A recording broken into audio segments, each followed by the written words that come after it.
I almost think there's gas or something, because it just seems to be feeding this fire. This is the largest one I've seen so far today.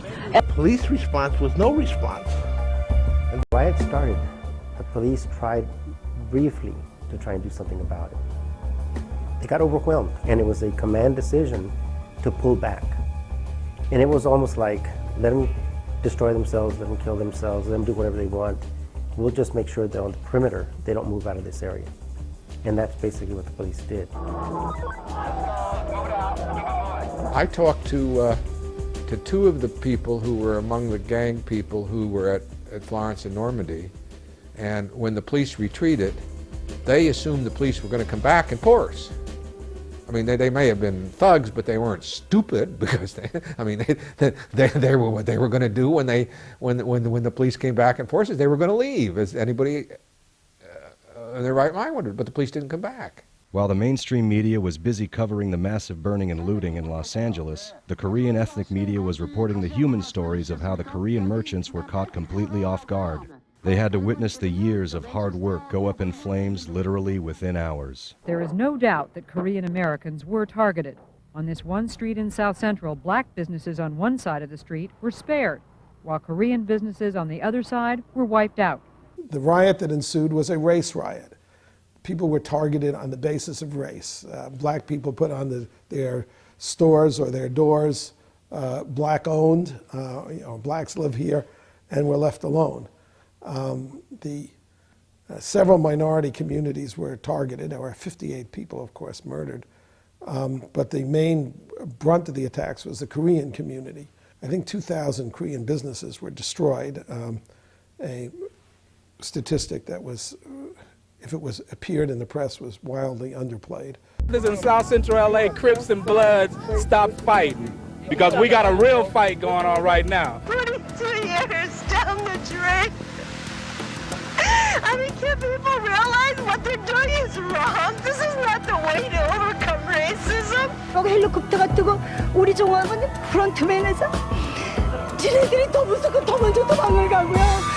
나랑 우리 남편은 또 어떻게든 그냥 정말 나오는데도 우리는 살아나온 것만 해도 정말로 다행으로 살아서 왔고요. 우리 남편은 하루 12시간 15분도 크루즈 했고요. 우리가 미국 온 지 16년이 됐는데 쟤밖에 안 남았어요.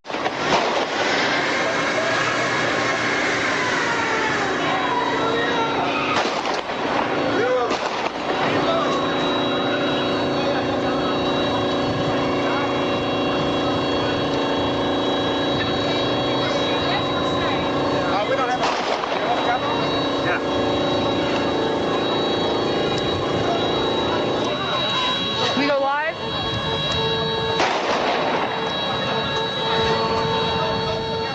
We were showing some of this to you live earlier. Then what happened, apparently a car full of some young black kids pulled up on the other side, and they started shooting back. You're going to start to see what they noticed what was going on. They started shooting back, and we were right in the middle of it.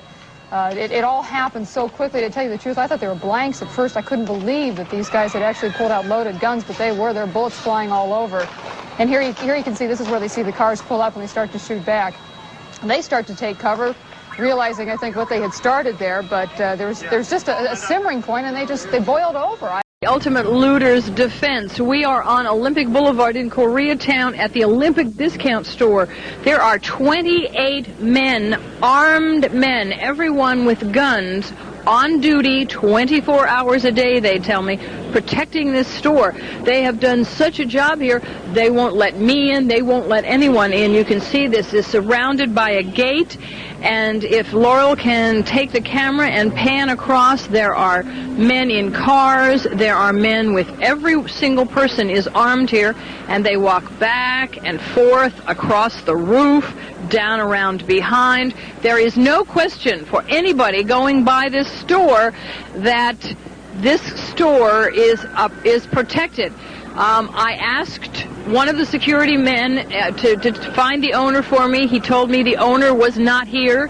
He would not tell me the owner's name. In fact, he would say only that the men here are friends and employees of the man who owns the store, and that they are going to stay here until the siege is over. And of course, my question to him was, have you had any trouble? And he just looked at me and smiled and said, No, we haven't had any trouble at all. Patty, have you asked them whether their firearms are registered? Looks like they have a mix and match set of weaponry in the background. Well, for somebody with my little bit of weaponry expertise, I don't really know enough about that. And there's a real language I had a real language problem here, and I think it was on purpose, because every now and then I would get answers to my questions, and then every now and then they would say to me, "No, I'm sorry, I don't understand you." So I don't know whether all of these guns are legal, but I have a feeling it doesn't matter to the people who are holding them. They are legal. Those are rifles and shotguns, and do not require registration, but they do require you know how to use them. And do they have handguns too? Can you tell whether they're carrying, some of them are armed with holsters and handguns as well? It looks like they might be. Well, some of them have security jackets as if they belong to a security company, but when I asked if they were a company that had been hired, they told me no, that they were just friends and employees. That looks to be an Uzi that man is... Well, it looks on the roof, it looks to us that the man on the roof has some kind of automatic weapon, but... Judge McIlvaine's sitting next to me here, and he's far more familiar with weaponry than I am. He says it looks to be a 9mm Uzi. This has to be a disturbing sight to LAPD and to the National Guard officers out there as well. The troops have to be very concerned about this scene. Absolutely.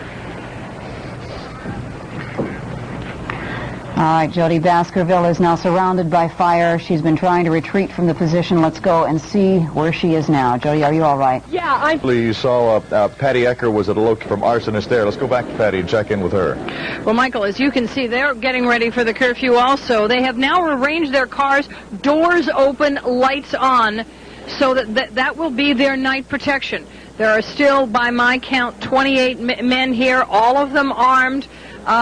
Walking back and forth. They just had a very short meeting and are now going back to assume their positions. Laurel, you might want to just pan down. As you can see here, I am on Olympic Boulevard in Koreatown. There aren't very many people on the sidewalks. Maybe that's a good sign for the curfew. Mike? You want to approach south on La Brea or east or west on Melrose. Do not approach north on La Brea. Do not approach north on La Brea. That's a blind spot. That reminds me of back in the 60s, Charles Whitman in the tower at the University of Texas.